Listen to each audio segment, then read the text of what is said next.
Hi hello ನಮಸ್ಕಾರ, welcome back to Malenadu blog YouTube ಚಾನಲ್ಗೆ.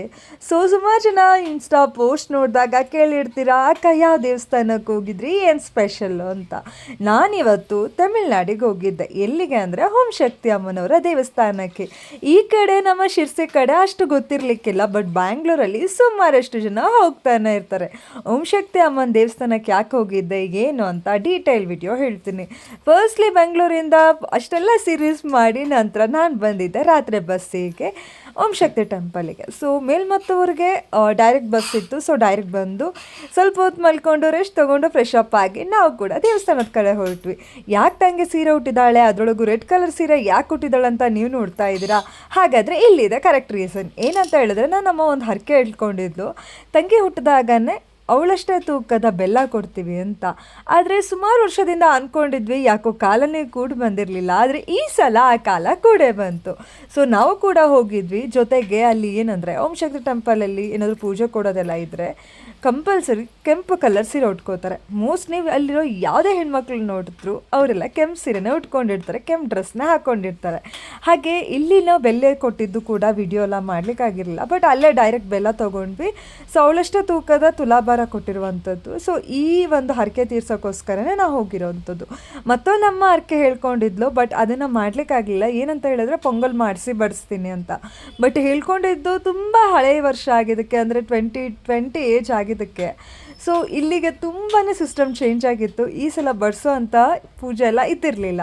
ಹಾಗಾಗಿ ದೇವ್ರ ಹತ್ರ ಕ್ಷಮಾಪಣೆ ಕೇಳಿ ನಂತರ ದೇವ್ರು ಕರ್ಸ್ಕೊಂಡಿದ್ದ ಈಗ ಅಲ್ವಾ, ಹಾಗಾಗಿ ದೇವ್ರ ದರ್ಶನ ಎಲ್ಲ ತೊಗೊಂಡು ನಾವು ಕೂಡ ದೇವಸ್ಥಾನ ಎಲ್ಲ ನೋಡಿ ಸ್ವಲ್ಪ ಹೊತ್ತಲ್ಲೇ ಕೂತ್ಕೊಂಡು ಕಾಲಹರಣೆ ಮಾಡಿದ್ವಿ. ಏನು ಗೊತ್ತಾ, ನಮ್ಮ ಹತ್ರ ಎಷ್ಟು ದುಡ್ಡಿದೆ ಅನ್ನೋದು ಮ್ಯಾಟ್ರಲ್ಲ, ಯಾವಾಗ ಹೋಗಬೇಕು ಅನ್ನೋದು ಮ್ಯಾಟ್ರಲ್ಲ.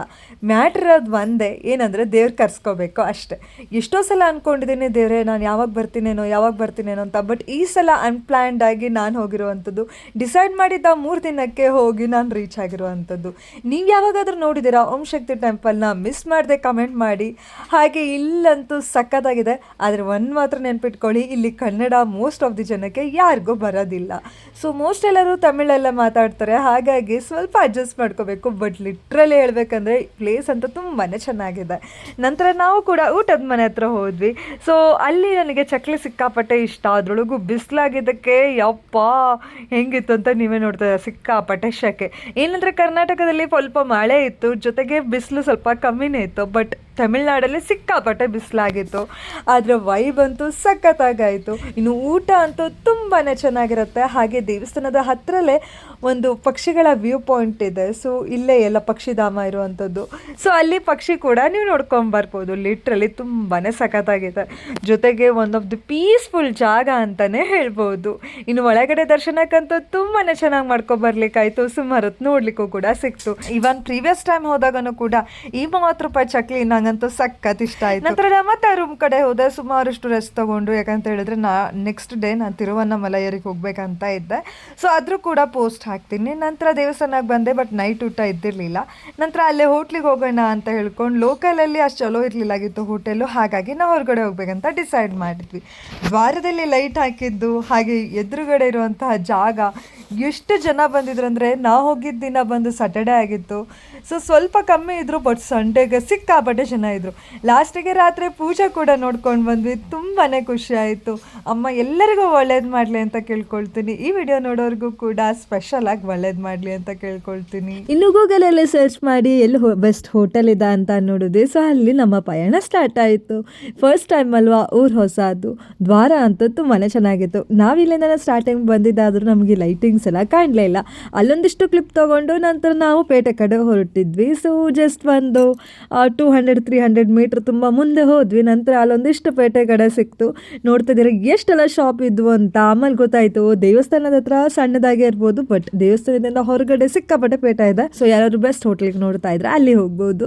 ನಂತರ ಹೇಗೆ ನಮ್ಮ ಮೈಸೂರಲ್ಲೆಲ್ಲ ಹಾಕ್ತಾರಲ್ಲ, ಅದೇ ಥರ ಇಲ್ಲಿ ಕೂಡ ಚಾಮುಂಡೇಶ್ವರಿ ಅಮ್ಮನ ಫೋಟೋ ಹಾಕಿದ್ರು. ಅದನ್ನು ಕೂಡ ತಗೊಂಡು ನಂತರ ಅಲ್ಲಿ ಹೋಗಿ ಜ್ಯೂಸ್ ಕುಡಿದು ತಿಂಡಿ ತಿನ್ಕೊಂಡು ಮತ್ತೆ ನಾವು ರೂಮ್ ಕಡೆ ಹೊರಟ್ವಿ. ಸೊ ಹೇಗೆಲ್ಲ ಆಯಿತು ಈ ನಮ್ಮ ದಿನ ಅಂತ ನೋಡ್ತಾ ಇದ್ದೀರಾ. ಎಷ್ಟೋ ವರ್ಷ ಆದಮೇಲೆ ಕೊನೆಗೂ ನಾವು ಈ ಹರಕೆ ತೀರಿಸ್ಲಿಕ್ಕಾಯಿತು. ಸೊ ಅಮ್ಮ ಒಬ್ಬರು ಇಲ್ಲ ಅನ್ನೋದು ಮಿಸ್ ಮಾಡ್ಕೊಂಡು ಬಿಟ್ಟರೆ ಇನ್ನೆಲ್ಲದು ಕೂಡ ತುಂಬಾ ಚೆನ್ನಾಗಾಯಿತು. ಸೊ ಫೈನಲಿ ಈ ಒಂದು ಹರಕೆನ ನಾವು ತೀರಿಸಿದೆ. ಸಿಕ್ಕಾಪಟ್ಟೆ ಖುಷಿ ಆಯಿತು. ನೋಡ್ತಾ ಇದ್ದಾರೆ ನನ್ನ ತಂಗಿ ಈಗ ಹ್ಯಾಪಿ ಆಗಿದ್ದಾಳೆ. ಸೊ ಅದರೊಳಗೂ ಇನ್ಮೇಲಿಂದ ಸಿಟ್ಟು ಮಾಡದೇ ಇದ್ರೆ ಸಾಕು. ಯಾಕಂತ ಹೇಳಿದ್ರೆ ದೊಡ್ಡವರೆಲ್ಲ ಹೇಳೋದು ಒಂದೇ ಆಗಿತ್ತು. ಸಿಟ್ಟು ಬರ್ತಾ ಇದ್ರೆ ಮೋಸ್ಟ್ಲಿ ಅವಳು ಹರಕೆ ತೀರಿಸಿರಲಾಗಿತ್ತು, ಅದಕ್ಕೆ ಸಿಟ್ಟು ಅನ್ಸತ್ತೆ ಅಂದ್ಕೊಂಡು. ಬಟ್ ಈ ಸಲ ಹರಕೆ ಎಲ್ಲ ತೀರಿಸಿದ್ವಿ. ನೋಡೋಣ ಇನ್ನಾದರೂ ಸಿಟ್ಟೆಲ್ಲ ಮಾಡೋದು ಕಮ್ಮಿ ಮಾಡ್ತಾಳ ಅಂತ. ಇವಾಗ ನಾವು ಬೆಳಗ್ಗೆ ಎದ್ದು ಫ್ರೆಶಪ್ ಆದ್ವಿ. ಮತ್ತೆ ಹೊರಟಿರೋವಂಥದ್ದು ತಿರುವಣ್ಣಾಮಲೈ ಕಡೆ. ಸೊ 5 ಗಂಟೆಗೆ ಚೆಕ್ಔಟ್ ಆಗಬೇಕಿತ್ತು. ಹಾಗಾಗಿ ನಾವು 4:15ಗೆ ಎದ್ದು ಚೆಕ್ಔಟ್ ಆಗಿ ಹೋಗ್ತಾ ಇರೋವಂಥದ್ದು. ಇನ್ನು ತಿರುವಣ್ಣಾಮಲೈಯಲ್ಲಿ ಹೇಗಾಯಿತು ಏನೇನಾಯಿತು ಅಂತ ನೆಕ್ಸ್ಟ್ ವಿಡಿಯೋದಲ್ಲಿ ಹೇಳ್ತೀನಿ. Keep on watching Malenadu vlogger ಅಂತ ಹೇಳ್ತಾ ನಿಮ್ಮ ಒಂದು ಸಪೋರ್ಟ್ ನನ್ನ ಒಂದು ಚಾನಲ್ ಮೇಲೆ ಯಾವಾಗಲೂ ಇರಲಿ. ರಾತ್ರಿ ವೈಬ್ ಹೇಗಿತ್ತು ಅಂತ ನೀವೇ ನೋಡ್ತಾ ಇದ್ದೀರಾ. ಎಷ್ಟು ಚೆನ್ನಾಗಿತ್ತು ಅಂದರೆ ನೋಡೋಕ್ಕೆ ಸಿಕ್ಕಾಪಟ್ಟೆ ಖುಷಿ ಆಯಿತು. ಅದರೊಳಗೂ ನಾವು ಎದ್ದು ಬರೋಷ್ಟರೊಳಗೆ ತುಂಬಾ ಗಾಡಿಗಳು ಬಂದಿದ್ವು. ಸೊ ಲಾಸ್ಟಿಗೆ ಅಲ್ಲೇ ಇರುವಂತಹ ಬಸ್ ಸ್ಟ್ಯಾಂಡಲ್ಲಿ ಕೂತಿದ್ವಿ. ಇಲ್ಲೇ ತಿರುವಣ್ಣಾಮಲೈಯವ್ರ ಬಸ್ ಬರ್ತಿತ್ತು. ಸೊ ನೀವೇನಾದರೂ ಬರಬೇಕಂತ ಇದ್ದರೆ ಈಸಿಯಾಗಿ ನೀವು ಟ್ರಾವೆಲ್ ಮಾಡ್ಕೊಂಡು ಬರ್ಬೋದು. ಟಾಟಾ.